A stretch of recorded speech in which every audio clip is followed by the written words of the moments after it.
Olá, estamos abrindo mais uma edição do nosso painel Regional Debates. Você confere, acompanha com a gente sempre de segunda a sexta-feira, a partir da 1h30 da tarde. Personalidades aqui da região metropolitana e do Brasil, passando aqui pelas nossas bancadas, junto com você, discutindo e debatendo os assuntos importantes para a região da Baixada Santista, para todo o estado e para o Brasil também. Lembrando sempre que a gente tem uma reprise às 20 horas, né, às 8 da noite, e às 22, sempre no ar também o painel regional, com entrevistas importantes sobre temas que estão na pauta aqui da Baixada Santista e do país. O painel Debates nessa edição recebe com prazer a deputada estadual aqui ao meu lado, deputada Regina Gonçalves, do Partido Verde, o PV. Boa tarde, deputada, prazer recebê-la, tudo bem? Boa tarde, muito prazer em estar aqui hoje com vocês. É com bastante alegria que a gente pode estar aqui, trazendo informações para os seus telespectadores. Obrigado pela presença importante da deputada Regina. Conosco também Jorge Rato, deputado estadual do PMDB. Prazer recebendo aqui a sua presença conosco aqui no painel Debates também. Tudo bem, deputado? Tudo bem, graças a Deus. O prazer é imenso estar aqui nessa região tão importante, né, do nosso estado. E eu quero, com muita felicidade, participar desse painel Debates, que é muito importante. Obrigado pela presença. Também conosco o doutor Zé Francisco Pacilo, mais uma vez participando e colaborando conosco aqui no painel Debates. Boa tarde, Pacilo, tudo bem? Boa tarde, doutorão. Boa tarde, Regina, Jorge Rato e o meu amigo Heraldo, doutor Heraldo. É uma satisfação bastante grande estarmos aqui no painel regional e agora com os nossos representantes na Assembleia Legislativa, trazendo importantes questões para serem debatidas. E completando nosso time, como já disse aqui o Pacilo, nosso Heraldo José dos Santos, jornalista, advogado, companheiro aqui mais uma vez conosco. Tudo bem, Heraldo? Boa tarde. Tudo bom, doutorão? Boa tarde a todos. Boa tarde, deputada Regina, deputado Jorge e doutor Pacilo. Sempre uma honra participar desse debate regional. Muito bem, o debate regional está sempre aberto para você entrar em contato conosco, né? Nosso telefone 3017-9110, 3017-9110, você liga para cá, faz a sua pergunta, comenta a respeito dos temas que nós estamos colocando na pauta nesta edição. Participe e compartilha conosco pelo Facebook também, facebook.com/painel regional e acompanhe em tempo real que está sendo debatido, que está sendo discutido, acessando o site aqui da TV Santa Cecília, né? O nosso Santa Portal. Você acessa e clica lá no ícone painel regional, confere em tempo real que está sendo discutido o que nós estamos conversando aqui ao longo do programa. O painel Debates encerrado, ele fica disponibilizado no YouTube. Você acessa lá e pode acompanhar então ou rever, né, aquilo que você achou de mais importante no programa ou se eventualmente você perdeu aí algum momento importante do nosso painel regional Debates, né? Então, vamos abrir aqui com os dois deputados, dois representantes da Assembleia Legislativa, a deputada Regina Gonçalves do PV, o deputado Jorge Rato do PMDB, falando sobre orçamento, né? Orçamento do Estado para 2014, já que a comissão que trata desse tema esteve nesta manhã, nesta segunda-feira, aqui em Santos, debatendo, discutindo o assunto, uma audiência pública na Câmara Municipal. Isso mesmo, deputada e deputado, gostaria que vocês falassem um pouquinho sobre o que foi discutido, o que foi debatido hoje na Câmara de Santos. Hoje nós tivemos aqui na Câmara de Santos a audiência pública do Orçamento do Estado, a qual eu tive o prazer de poder presidir essa audiência. Sou da Comissão de Finanças da LESP e tivemos também a companhia do nosso deputado Jorge Rato, que também abrilhantou e contribuiu muito. É uma audiência que a gente visa ouvir as demandas e prioridades regionais. A partir dessas demandas, daquilo que é colocado como prioridade, a Comissão de Finanças vai estar colocando emendas do Orçamento do Estado e pedindo, né, fazendo uma gestão política para que de fato seja acolhida e dentro das perspectivas de prioridades da população. Porque muitas vezes, doutorão, o técnico que faz o orçamento, ele talvez esteja fazendo uma concepção de orçamento que esteja dentro da realidade regional. E nem sempre a gente tem presenciado isso. Nós estamos fazendo 21 audiências públicas pelo Estado, né? E a gente pode perceber que tem prioridades diferentes, muito diferentes, às vezes, daquilo que foi concebido como prioridade pelo governo do Estado. A nossa intenção da comissão é fazer com que essa prioridade da população, de fato, seja acolhida e colocada como prioridade também de Estado. O deputado Jorge Rato não é da comissão, mas fez questão de vir aqui a Santos e acompanhar também de perto esses debates, né? Ficou satisfeito com o que viu? Eu fiquei e tomei mais conhecimento, né? Uma coisa que deixa todos nós preocupados é quando a gente vem aqui numa região como esta, riquíssima, uma região populosa e importante no estado, a gente sabe da contaminação que nós temos lá da Ródia, em Cubatão, nós temos problemas lá em Cubatão em termos de poluição. E quando a gente vem aqui numa reunião como essa, a gente vê o presidente da Câmara, o Sadal, o vereador Sadal, dizer que aqui na região portuária é um dos lugares mais poluídos, isso para mim foi uma surpresa. Eu achava que aqui não tivesse tanta poluição, como nós temos lá, semelhante a Ibirapuera, que é uma região central, meu caro doutorão. E eu quero dizer aqui, junto com o doutor Pocílio e também o doutor Heraldo José, e com a deputada Regina, que é a nossa mestre em termos de orçamento, ela presidiu essa reunião regional orçamentária, que é muito importante. Nós escutamos vários vereadores, várias lideranças municipais, e nós estamos aqui mais enriquecidos, e vamos para a Assembleia Legislativa, vamos lá para São Paulo, com mais reivindicações que são importantíssimas. O que prevaleceu foi em relação ao transporte, à mobilidade, em relação à saúde, a segurança, a violência que está campeando e o meio ambiente. Fora outras necessidades, até de reivindicações como corriqueiras, vamos dizer assim, mas de qualquer forma a pesca é extremamente importante e também de área federal até, em relação aos portos. Então, eu acho que nós saímos aqui enriquecidos e queremos aprovar um orçamento bom e que possa privilegiar também, não privilegiar, fazer justiça, porque aqui foi um dos locais que menos recebeu orçamento. E o orçamento é assim, igual um cobertor, você cobre a cabeça e descobre o pé, então nós temos que estar juntos aí, fazendo com que esse cobertor seja bom para todos. Verdade. Bom, Pacílio e Heraldo, nossos companheiros aqui semanais aqui, companheiros de sempre aqui do painel Debates, a gente deixa aqui então, os dois deputados à disposição, nós vamos conversando com eles a respeito exatamente desse tema importante aqui para Santos, para a Baixada, que é o orçamento para 2014. Pois não?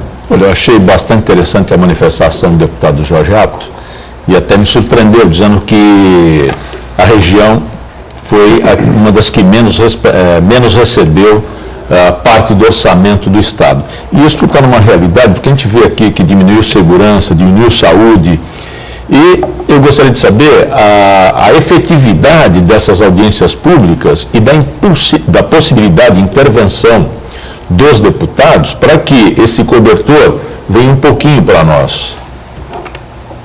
Sim, eu acho que nós somos vários partidos, eu pertenço ao PNDB, a Regina do PV, nós temos que estar discutindo na hora da votação, em termos de emenda, substitutivo, e fazer com que a gente possa sensibilizar o governo para que possa acarrear. A outra coisa que a gente falou nessa reunião, e eu disse isso aí, é em relação aos custos que nós temos, essa dívida social imensa. Nós temos o nosso dinheiro, o orçamento, às vezes escoando pelo ralo, e a gente deveríamos otimizar esse recurso, que é pouco. Então eu bati muito e bato sempre na violência, a violência que consome recursos do SUS, consome recursos e leitos hospitalares, UTIs, deixa as pessoas cadeirantes, com muito problema, os feridos, que ocupam por muitos e muitos dias leitos caríssimos. Então, quando nós controlamos a violência, nós vamos diminuir o fluxo desses pacientes para os PS, para os UTIs, e nós economizaremos mais. Fora isso, nós podemos estar evitando acidentes, Então, eu sempre falo que nós temos que controlar os 3 tripés, 3 pilares de sustentabilidade, que é exatamente a bebida alcoólica e droga, que é a epidemia, a corrupção, e o terceiro, que são as armas ilegais que estão aí na mão de marginais e infratores, menores infratores, que estão usando até metralhadora, arma de guerra. Então, eu acho que se nós conseguirmos controlar a violência, certamente irá sobrar recursos, teremos um orçamento melhor, que podemos estar dividindo com todas as cidades. Agora, o que tem acontecido na história é que essa região, ela tem sido, assim, nunca foi privilegiada e tampouco foi feita justiça. Então nós queremos fazer, e nós, deputados, podemos fazer isso sim. Dá para, com a união de todos os partidos, todos os deputados, nós podemos mudar o curso desse orçamento. O deputado identifica o motivo aí, se é que concorda com o que o Eu gostaria de... Eu concordo em partes, mas acho que a gente tem que tentar esclarecer um pouco, até porque eu acho que esse painel de debates vai servir para isso. A audiência pública, na verdade, ela serve para você elencar as prioridades que a própria população tira ali. Ali é feita as inscrições, as pessoas vão, colocam as suas propostas regionalmente, né? E a partir daí também é feita uma votação por eles próprios das prioridades. As prioridades que foram as mais votadas para a região, né, as áreas, seria a primeira, saúde, educação, funcionalismo público. Houve assim uma coisa muito forte na questão da busca do fortalecimento do papel do funcionalismo, e em quarto lugar apareceu segurança. Tá? Diante disso, o que nós temos? Nós temos hoje um orçamento de 187 bilhões previstos para o 2014. Tá? Parece muito, mas quando você começa a colocar as diversas áreas de ação e o custeio dessa máquina, você percebe que muito pouco sobra para o investimento. O que eu acho que nós temos que nos pautar, Boturão, doutor Heraldo, doutor Pacilo, e acho que vocês podem colaborar muito com isso. Neste momento é o momento de acolhimento dessas prioridades. A partir daí, nós da comissão vamos nos reunir e vamos apresentar as emendas da comissão. Normalmente, as emendas da comissão, ela tem sido respeitada pelo governador.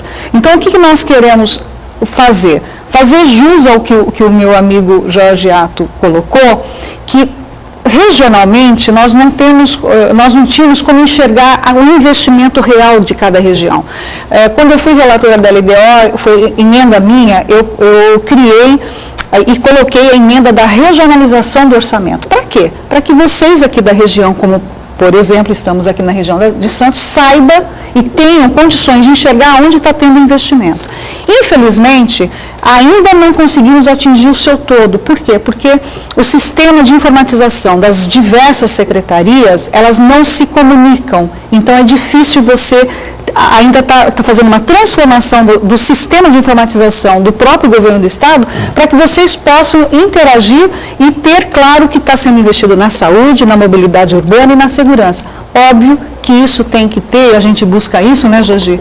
Um equilíbrio entre população a ser atingida, aquilo que se tira no bom sentido, de arrecadação que vai para o governo do Estado, né, para que a gente possa ser, a médio prazo, ter um orçamento mais justo e mais transparente nas necessidades de cada região. É isso que nós estamos, nesse momento, a comissão, nos aprofundando para que a gente possa atingir isso. Diga, Arnaldo, perdão. Tá certo. Eu gostaria de ouvir a deputada, que ela integra essa comissão aí do orçamento. O governador Alckmin tem vindo constantemente à nossa região aqui, e sempre que vem anuncia a liberação de verbas ou empreendimentos que serão viabilizados no curto prazo. Por exemplo, ele anunciou aí um túnel a um custo de 4 bilhões. Anunciou também semana passada mais 3 milhões para o Museu Pelé. A realidade da região, no setor de saúde, está em total colapso. Nós não temos mais vagas de UTI para ninguém.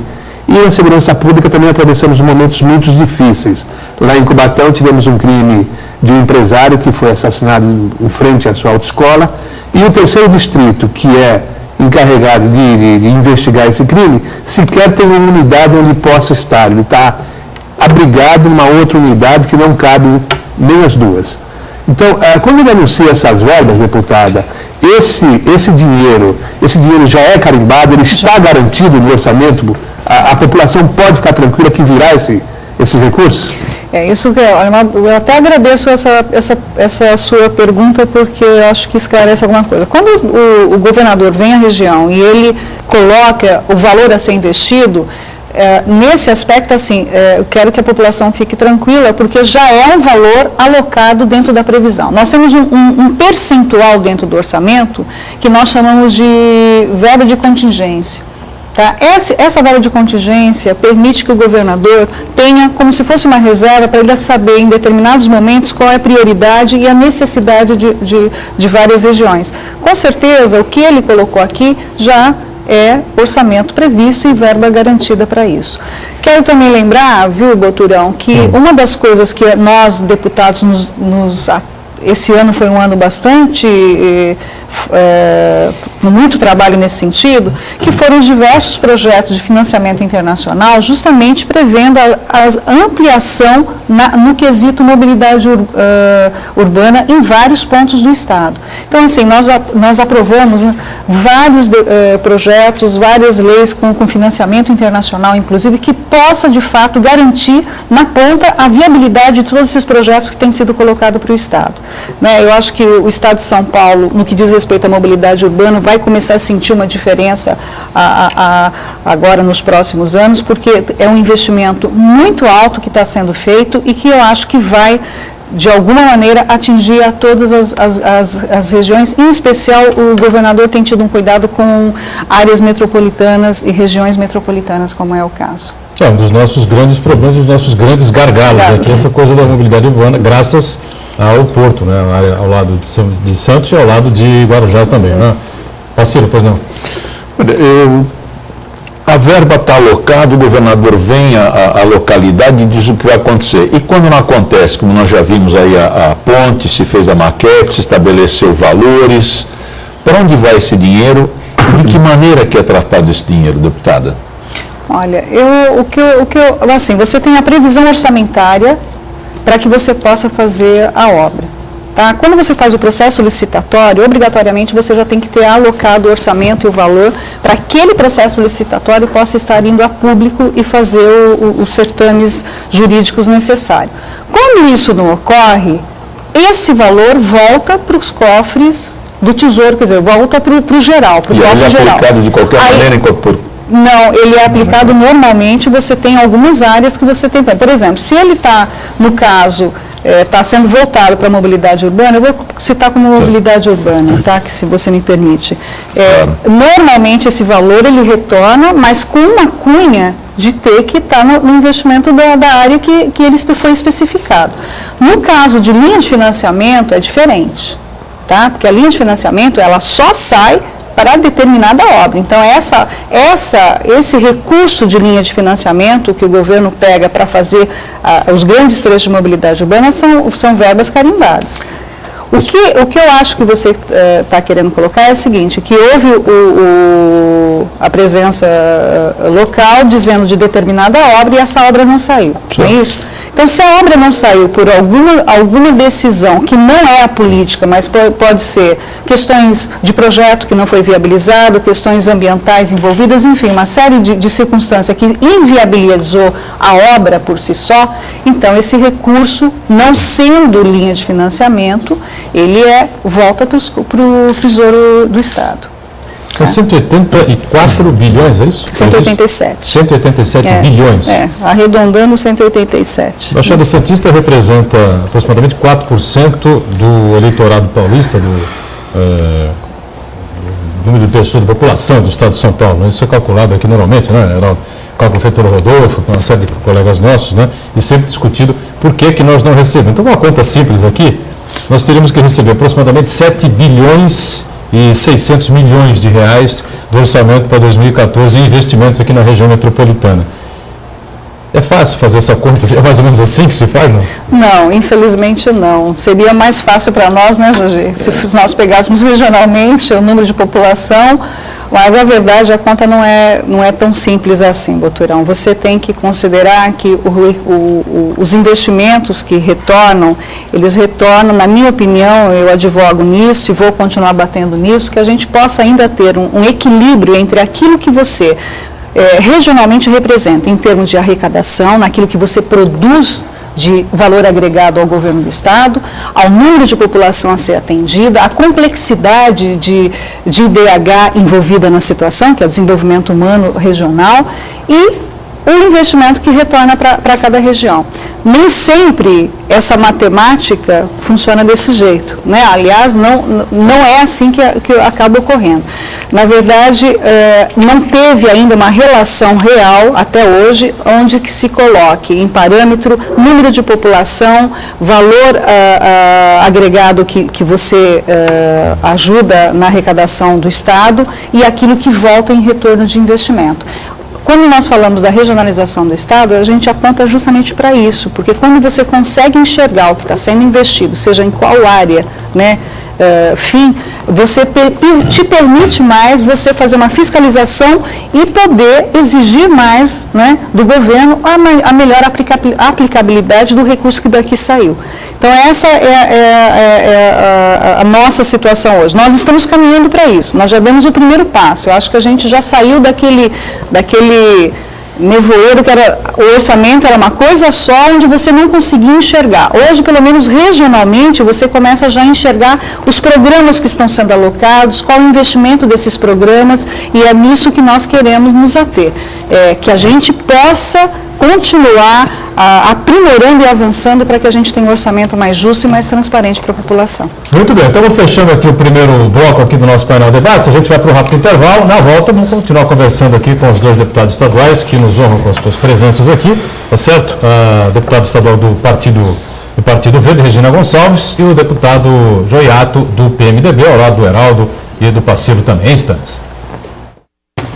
Nós estamos de volta com o segundo bloco aqui do painel Regional Debates, nesta edição com muito prazer conversando com a deputada estadual do PV, deputada Regina Gonçalves, que é membro da Comissão de Orçamento da Assembleia Legislativa do Estado de São Paulo. Também com prazer recebendo aqui o deputado Jorge Atto, do PMDB.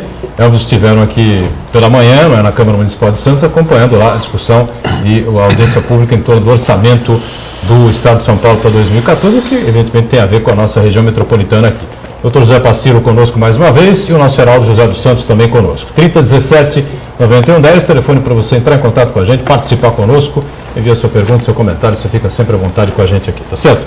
Heraldo tinha levantado o dedinho antes de a gente fechar o primeiro bloco, tá certo, Heraldo? Então, é aquela coisa que a gente está acostumado, né? Quem pede tem preferência, quem se desloca recebe. Né? Exatamente. Vai receber. Exatamente isso. Eu vou nessa linha também de pedir e de reivindicar, porque desde o governo Mário Covas, a Baixada e setores aqui reclamam, né, que ele governou de costas aqui para a nossa região. E nós estamos atrasados, principalmente no setor de mobilidade. E assistimos isso aí, pelo menos nos últimos 2 anos, com o estrangulamento das estradas. Agora, deputada, isso também vai muito da força política da região ou não interfere muito na hora da repartição? Aqui já elegemos prioridades. A senhora participou de uma audiência pública, está lá, a prioridade definida pela população. Mas a hora da repartição desse bolo, o que pesa mais? É realmente a importância política, a representação da região? Olha, doutor Heraldo, eu acho que sempre ajuda nas discussões a representação regional. Mas, no entanto, o que nós temos assistido, dado as situações extremamente agravantes em alguns setores, que o governo tem priorizado os investimentos no sentido da mobilidade urbana. Isso está acontecendo em todas as regiões e a Baixada Santista não é diferente de algumas outras, né? Nós temos casos realmente bastante graves. E o que prioriza naquele momento é um projeto e uma elaboração de uma reivindicação regional que pese de uma forma mais clara. Ou seja, você às vezes tem a representação local, né, regional, no entanto não se consegue finalizar um projeto que tem início, meio e fim e que seja concreto e que seja possível a sua viabilização. Né? Eu acho que colabora, mas não é o fator decisivo para que você tenha a garantia do investimento. Eu acho que é muito mais importante e tão importante é a mobilização não só da representação política que se possa ter lá, mas também a mobilização da própria sociedade em se fazer presente na sua necessidade e no seu direito de reivindicação, uma vez que contribui com essa malha tributária do Estado. Bom, prioridades levantadas e apontadas pelo Heraldo, então seriam quais aqui? O que vocês perceberam, o que ficou nítido aí de prioridades que a região enumerou aí para 2014? A saúde continua no primeiro plano? Saúde em primeiro plano. Mobilidade urbana, segurança pública? Mobilidade urbana foi algo bastante discutido também. No entanto, na votação não entrou como sendo a área mais votada. Então, nós estamos levando como saúde em primeiro lugar, educação, funcionalismo, que eu coloquei, mas eu prefiro achar que... Funcionalismo a gente poderia compreender como esse o que a gente percebe é assim, existe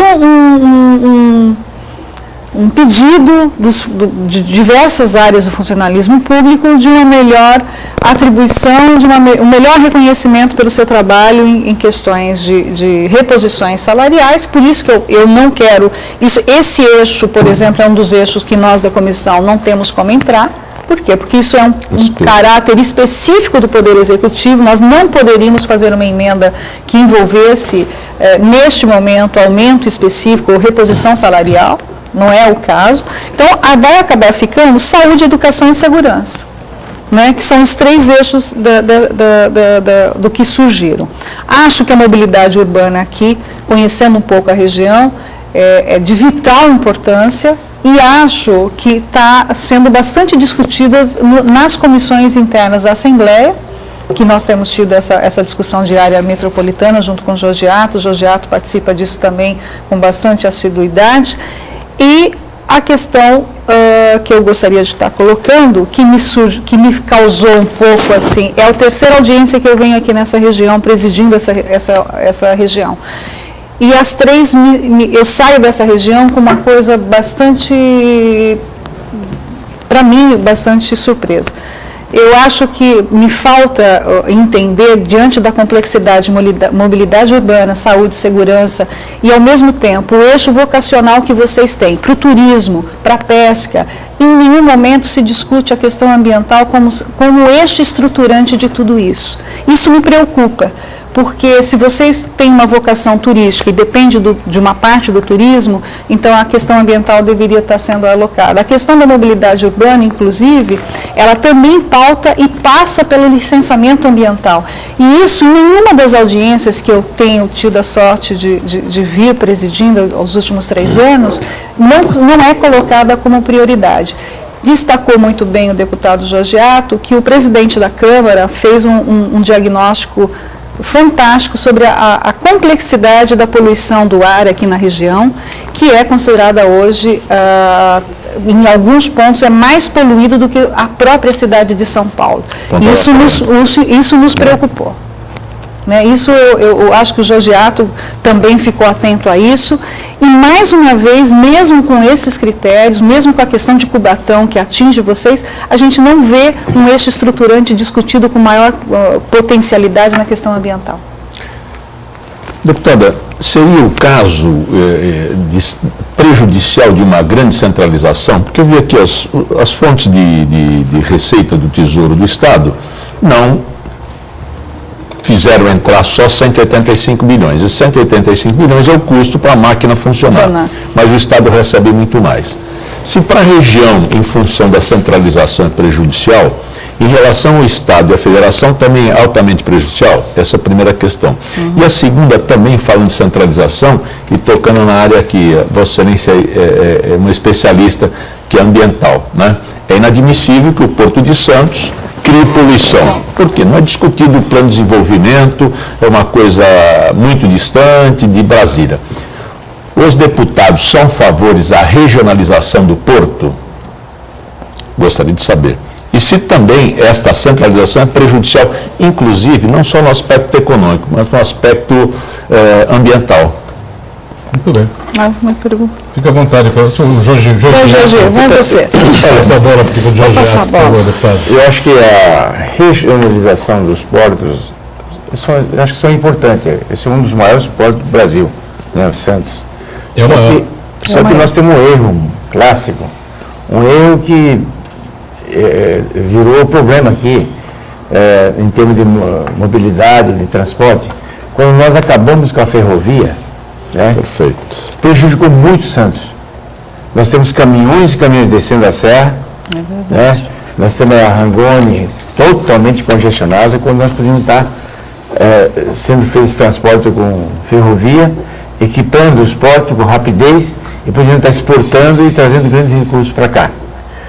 Quando você, passado, disse há pouco instante, não sei se foi o senhor Geraldo José, vai cumprir esse orçamento, uma vez aprovado o orçamento, vai ser cumprido, né?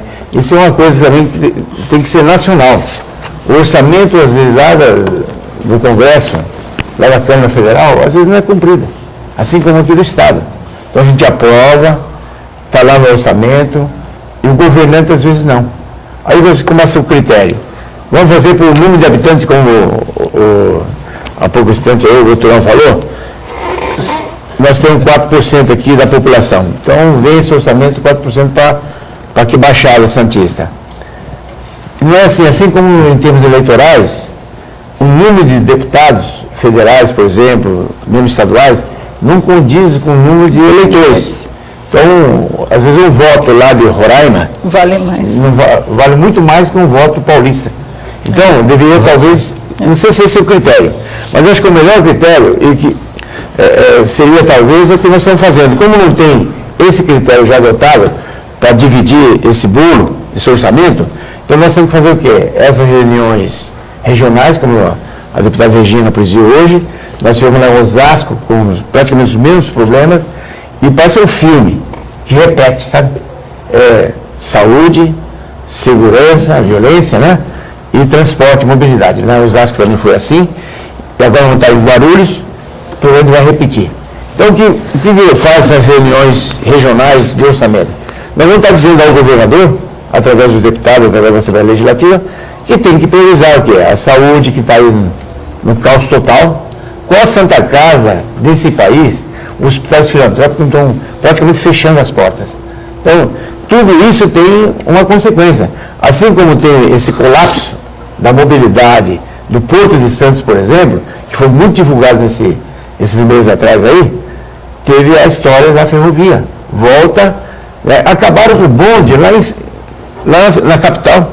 Bonde que era elétrico, tá certo que foi muito tempo atrás, mas é um transporte elétrico sem não poluir, tá certo? E acabaram.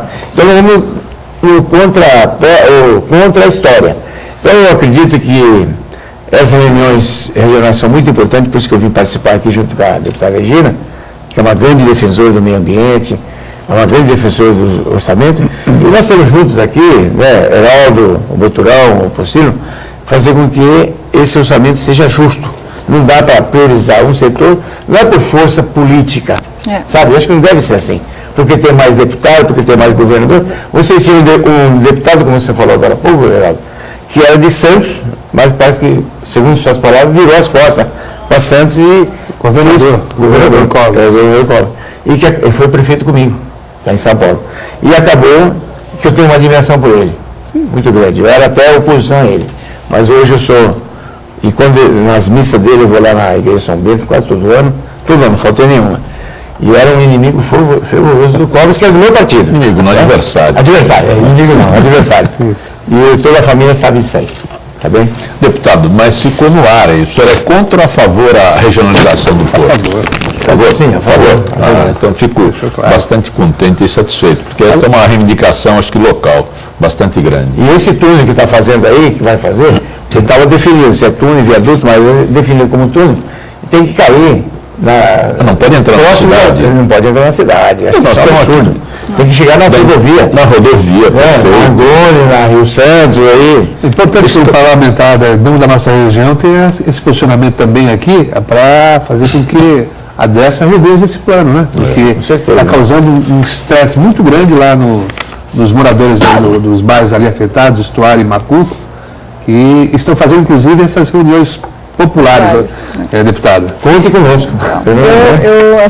Só para a gente tentar fechar esse bloco aqui, a gente conversou durante o intervalo, né, a respeito da divisão aí do bolo orçamentário, né, e como é que a União ainda tem um predomínio gigantesco, né, no orçamento da nação. Né? Porque o deputado Joey Ato acaba de colocar aqui que todas as audiências públicas, ele vai por todo o Estado, a situação é sempre a mesma, né? Saúde dramática, Santas Casas fechando, complicação terrível na área da educação, muita reclamação na área de mobilidade urbana, segurança pública, situação dramática, enfim. Bom, ou há um problema de gestão, ou há um problema de falta de dinheiro, ou o orçamento que sobe para a União é um exagero e os estados e os municípios ficam aí a míngua, deputado? Temos 2 minutinhos para encerrar esse bloco aí. Você deve fazer um resumo sobre isso? Queria fazer um resumo bem rápido sobre essa questão.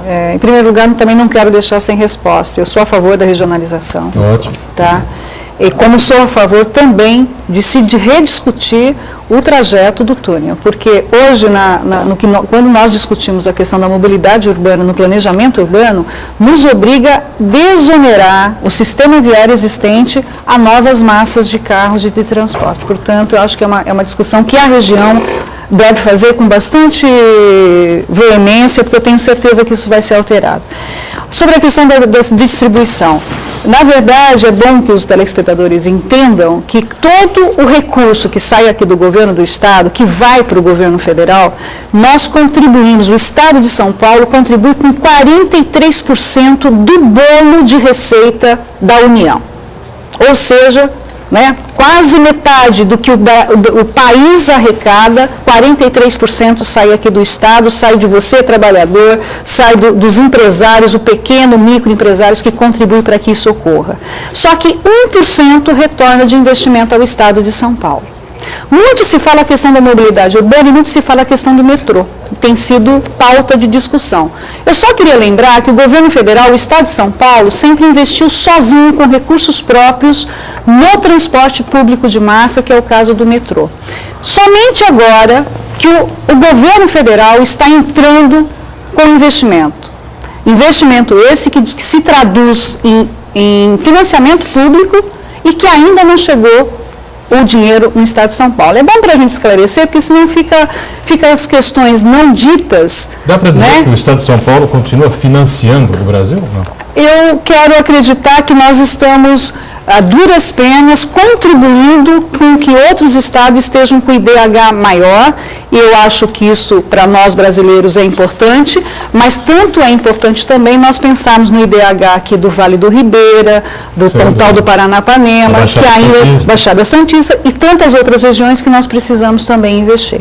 Então, eu acho que nós estamos caminhando para que daqui a pouco nós tenhamos que fazer um novo pacto federativo para a gente rediscutir a carga tributária que, infelizmente, os municípios estão pagando e pagando muito. Vamos então para um rápido intervalo, já a gente volta na sequência aqui do painel Debates, tá bom? Rapidinho.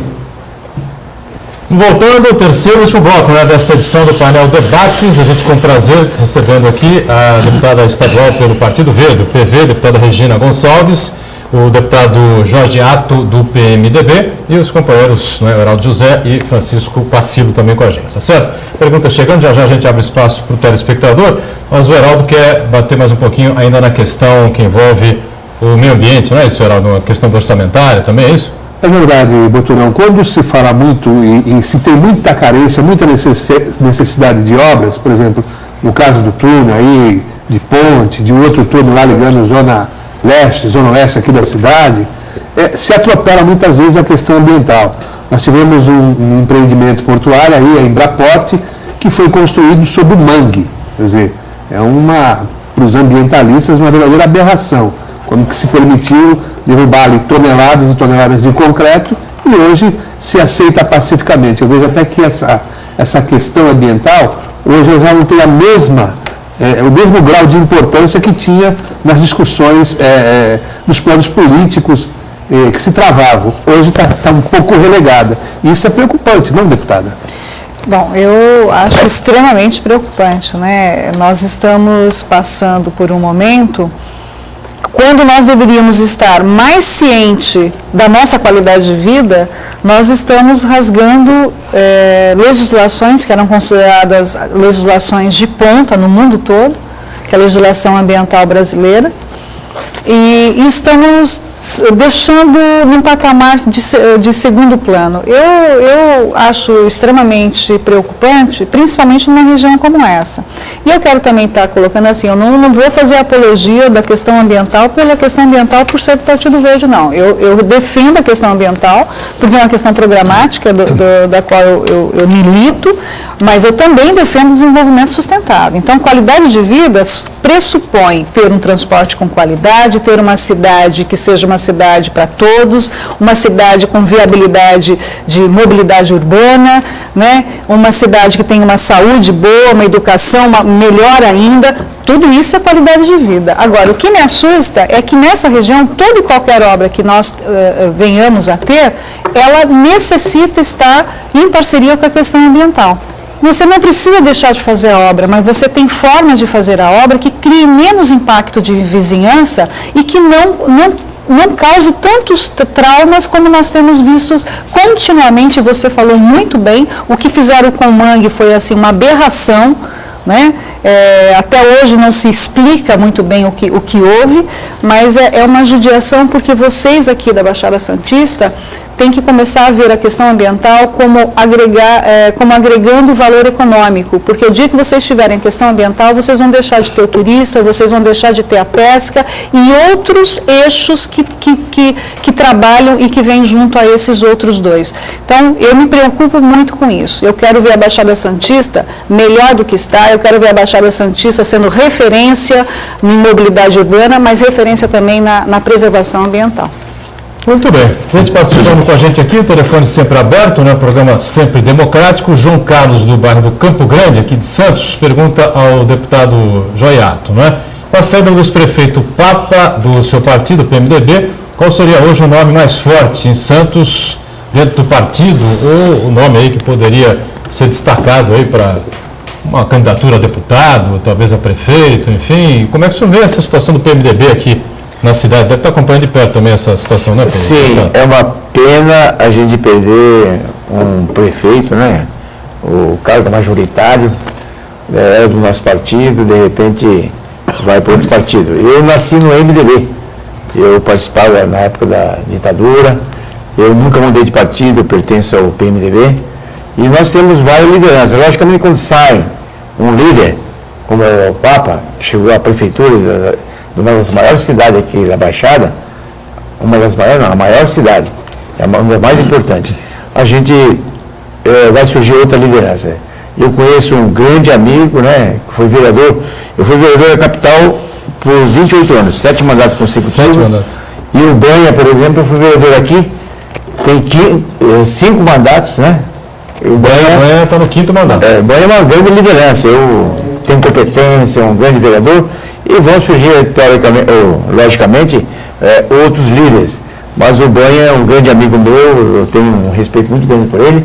E quem é melhor para ser prefeito do que um vereador? A Regina foi vereadora, foi vice-prefeita, secretária do Meio Ambiente lá em Diadema. Quem é que tem mais? O vereador conhece a cidade. Né? Ele é o que mais está preparado. Então, hoje falei no Antônio Carlos Banha, meu amigo, grande líder e grande vereador.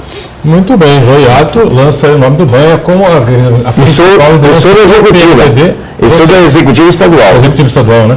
Do PMDB aqui da cidade de Santos, com a perda que o partido teve com a saída do ex-prefeito Papa, que foi ao PSDB, tá certo? Senira Alain do Boqueirão, deputado também, o PMDB de Santos não deveria apresentar uma nota de repúdio ao ex-prefeito Papa pela forma como ele saiu do partido?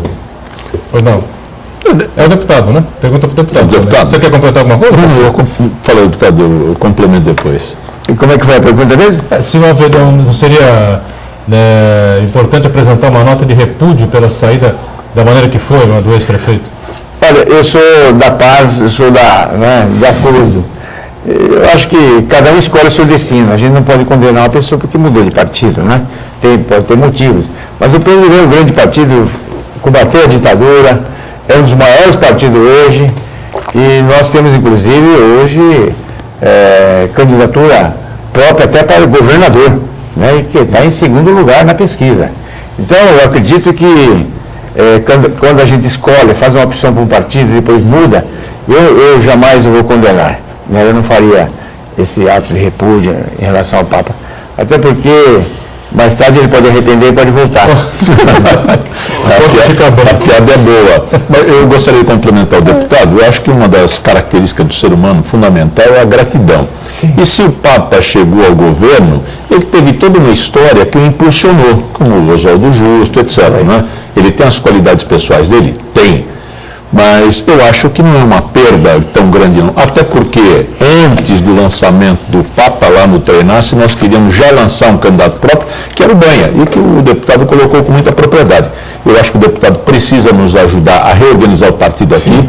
O partido tem história, parabéns por não mudar de partido, isso é muito importante, a história reverencia esta posição, que é a posição que o eleitor espera. O Papa fez um projeto pessoal.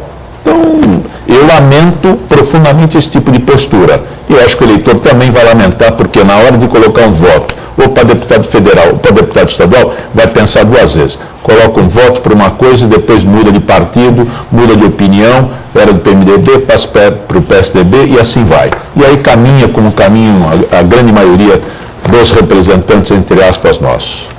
O deputado João Iato, seu companheiro aqui, já deixou claro que o PMDB terá candidatura própria ao governo do Estado no ano que vem. Tudo indica que seja o presidente da Fiesp. Sim, né? Paulo Scaff. E o PV vai caminhar por onde? O PV, tradicionalmente, eu até queria estar colocando isso, coincidentemente, o Jorgi estava falando do PMDB, eu estava me lembrando, né? Coincidentemente, os dois deputados que aqui estão nunca trocaram de partido, né? O Jorgi, não sei quanto, né, Jorgi? Pois é. E eu, como uma das fundadoras também do PV do Estado de São Paulo, tenho 26 anos de partido. Então, parabéns. Essa coisa do trocar de partido é uma, para mim, pelo menos, tenho certeza que para o Jorgi também, é uma coisa que a gente leva a sério, porque quando você preenche uma ficha de filiação, você está comungando com a proposta e com o programa daquele partido. E o PV, a tendência do PV é ter candidato próprio, como nós já fizemos. Hoje o PV no Estado de São Paulo é a terceira bancada da Assembleia Legislativa, né? Temos um papel muito importante no Estado e provavelmente teremos também candidato próprio a governo, porque isso faz com que cresça o partido, que a gente possa ter a oportunidade de estar colocando as nossas propostas para os telespectadores e o público em geral. Tem algum nome já encaminhado? Olha, o que está encaminhado, o que está se discutindo dentro da bancada, dentro do partido, é o nome do vereador da capital, Gilberto Natalini. Gilberto Natalini. Bruno Copertino de São Vicente pergunta aqui aos dois deputados: quais as emendas que vocês fizeram para a cidade de São Vicente? As emendas ainda não estão feitas, né? Não, ainda não. Mesmo a audiência pública é para ouvir as reivindicações regionais. É assim que funciona, né? Isso, exatamente. Talvez o telespectador tenha falado nisso, é que houve, na verdade, uma colocação específica sobre a cidade de São Vicente, né, Jorge? Sim. Que eles estão requerendo a implantação do AME e do poupa-tempo, né? Então, acho que por causa disso ele deve estar sendo colocado. Eu lembro ao telespectador que o orçamento do Estado, quando a gente faz uma emenda, a gente faz dentro de um programa existente, né? Então, com certeza, no momento certo, a Comissão de Finanças... Oficinas culturais também.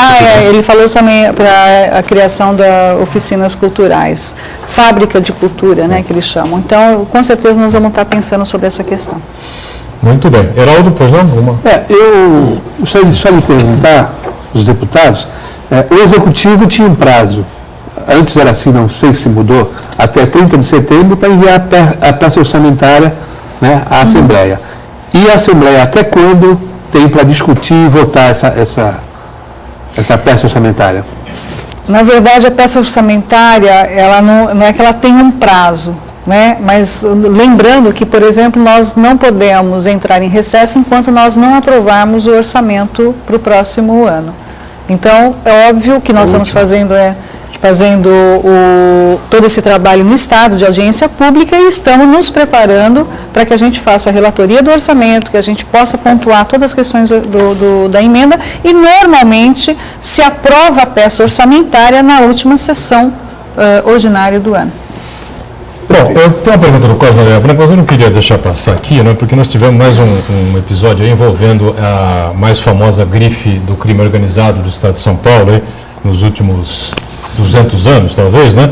E sendo até exposto na mídia um plano, um projeto para se assassinar o governador do Estado de São Paulo, Geraldo Alckmin. Eu queria saber como é que isso repercutiu na Assembleia Legislativa, né? E já Hernandes tem poucos minutos para encerrar o programa, falando um pouquinho sobre a questão de segurança pública, que é sempre uma coisa absolutamente preocupante, especialmente quando a gente ouve em toda a mídia uma coisa como essa, né?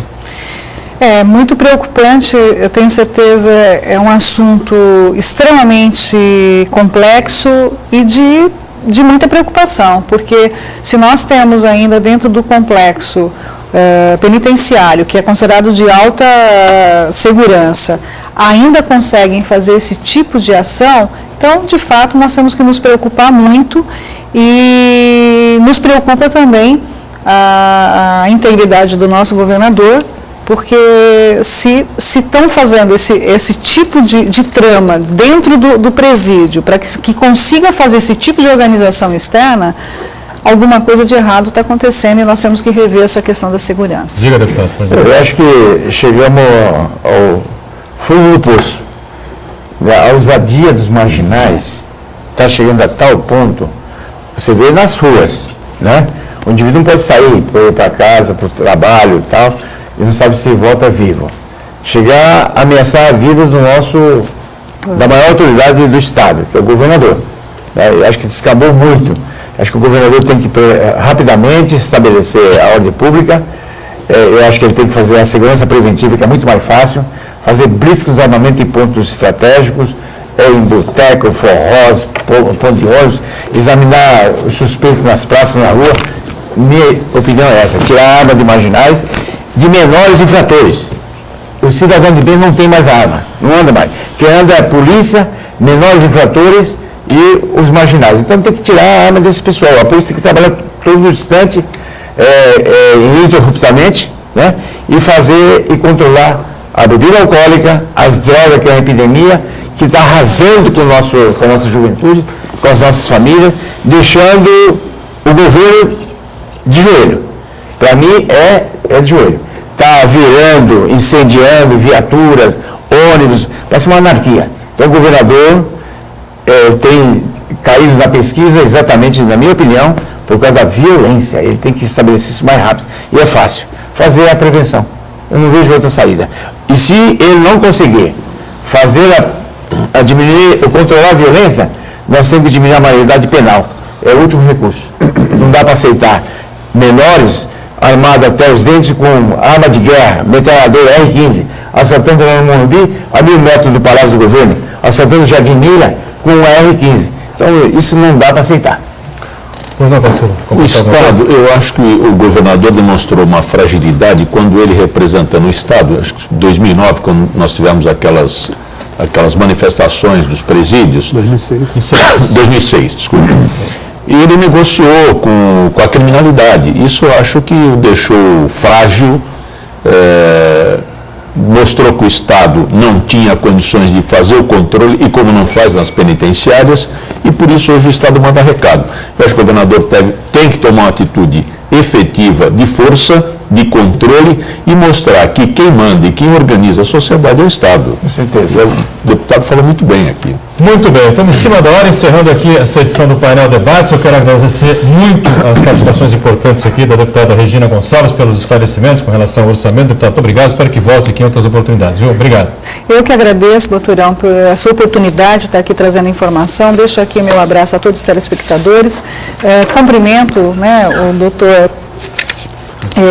doutor Heraldo e doutor Pacilo, meu amigo, meu companheiro de Assembleia, do deputado Georgiato, e estamos à disposição de vocês para que a gente possa trazer maiores informações. Deputado Georgiato, é um prazer recebê-lo, espero que volte aí mais vezes aqui à região, tá bom? E passe por a nossa bancada novamente. Caríssimo doutor, só para estamos aqui numa companhia tão agradável, doutor Heraldo, doutor Pacilo, ao lado dessa musa lá da Assembleia, a deputada Regina, mas eu queria só, antes de terminar, dizer que nessa reunião regional do orçamento, citaram acho que 2 ou 3 vereadores pediram a causa animal, né? E nós fizemos, e aprovei na Assembleia Legislativa, com o apoio inclusive da Regina, da Delegacia Especial para o Maus Trato Animais, porque a violência está muito grande, eles chegam até a maltratar os animais, né, que são inofensivos, e infelizmente o governador vetou, e ele, graças a Deus, depois de um mês, ele decretou. Então eu estou feliz. Né?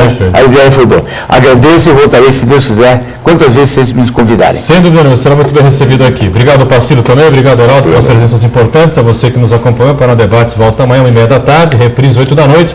E às 22 horas tem o painel regional também. Obrigado. Tchau.